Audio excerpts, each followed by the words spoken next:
Morning SCE. Moi j'ai fait la promo 2007 avec juste une spécialité sur la 4e année. Donc moi j'avais pris une spécialité logistique à l'international et du coup derrière j'ai enchaîné avec un master de logistique supply chain à Bordeaux.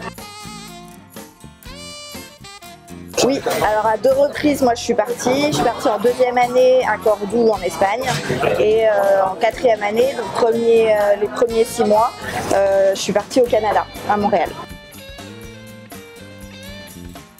Les meilleurs souvenirs, je pense que c'était la course croisière Edec. Je faisais la fête, je faisais pas le sport. Mais c'était vraiment un très très bon moment. Et c'était 3-4 jours d'aimant. Après, il y a quand même les bons souvenirs de soirées dans Paris, etc.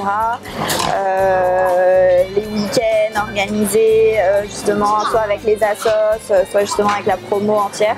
Ça c'était pas mal. Le SCE, ça m'a beaucoup apporté dans le sens où j'en parlais encore avec des anciens de l'ESCE ici. C'est des professeurs qui sont des professionnels et pas juste des professeurs. Donc du coup, ça a permis d'avoir des vrais exemples de vie et c'est beaucoup plus intéressant que juste un professeur qui te fait comme à l'école, quoi, en fait. Donc là, il y a des vrais exemples d'entreprises, etc. Et c'est ce qui a permis aussi de pouvoir choisir ma spécialité après.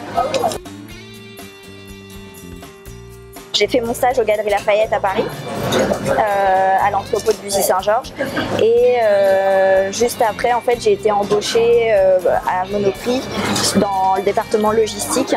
J'avais rencontré le DG en fait pendant mon année de master. J'avais invité justement ce directeur à venir parler de Monoprix, le développement durable, tous les projets qu'ils avaient sur Paris pour être un peu plus vert. Et donc, du coup, comme je le connaissais bien, après mon stage, il m'a embauchée pour être chef de projet sur un projet développement durable.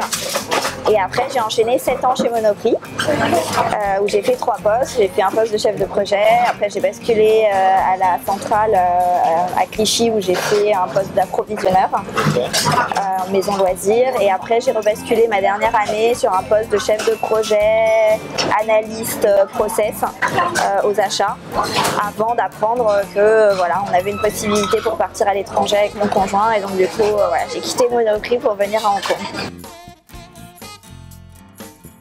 Arrivée à Hong Kong, j'ai cherché du boulot et j'ai fait 2 mois avant la grossesse de la petite Léa, j'ai fait 2 mois chez Éclair de Génie, des corners d'éclair en fait, il y en a à Pacific Place notamment juste à côté, un peu partout dans Hong Kong.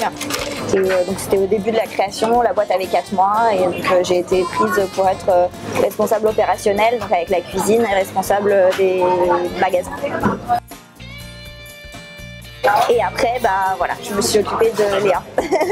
Autre boulot, autre logistique, mais très logistique toujours. Dans l'approche business, comme je l'ai dit tout à l'heure, pour trouver du boulot, c'est pareil dans le business. Donc ça va être beaucoup de networking, beaucoup de relationnel, beaucoup de soirées à rencontrer des gens. Il y a le fameux échange de cartes. C'est assez différent quand même de travailler avec des Hongkongais que de travailler avec des Français. Après, moi j'étais dans une toute petite structure, donc je me suis challengée à la fois sur le côté un peu hongkongais et sur le fait que c'était une petite équipe.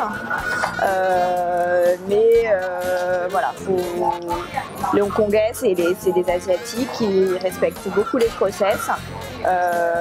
Et c'est des personnes où quand on leur demande quelque chose, il faut vraiment bien expliquer, il faut aller dans le détail, il faut suivre. Une fois qu'on a posé la question ou qu'on a demandé un résultat, il faut suivre après avec la personne, vérifier qu'il a bien compris, le relancer, etc. Sinon ça peut passer un petit peu aux oubliettes, quoi.